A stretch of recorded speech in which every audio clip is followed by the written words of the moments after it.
As a lifelong footballer, I decided to take a close look at the question of what makes a good football referee from the player's point of view.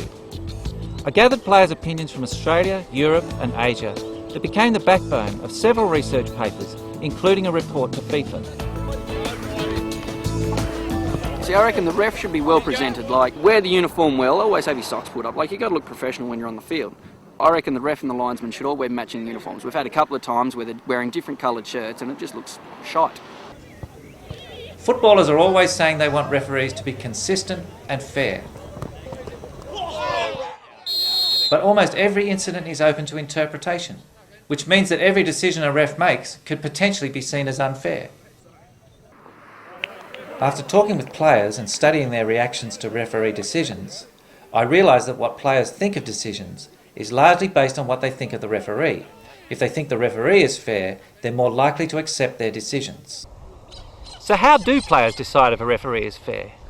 Is the referee the sort of person who accurately sees what happens and makes judgments in line with the rules? It's based on what they see and hear, and it begins with first impressions. They need to know the referee is competent to see what happens and competent to make good decisions. Yeah, some referees are very keen, very fit.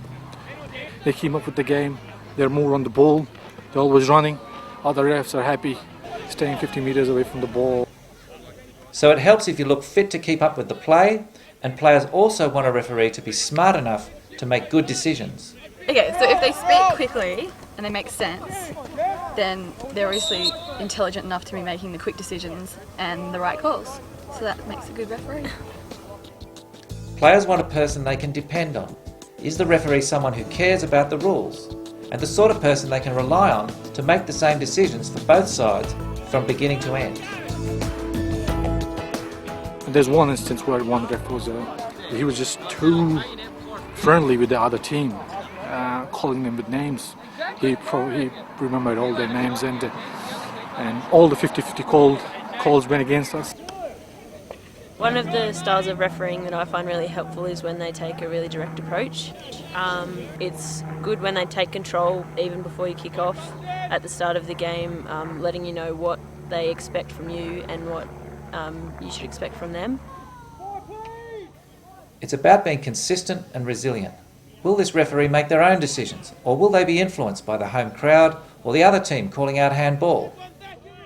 If he's not hesitant in making the decision and then explains the decision, then you don't sort of get that feeling that the ref is being swayed.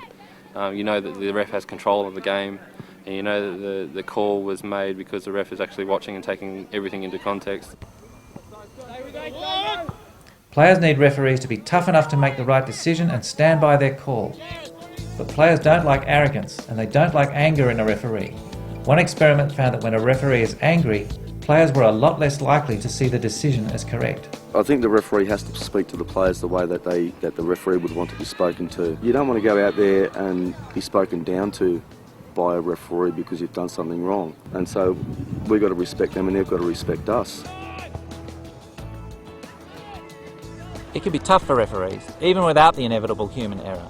Some players will argue every call from their team's point of view. But keep in mind, the players will better accept the decisions of a person who they think is respectful, dependable and competent to do the job.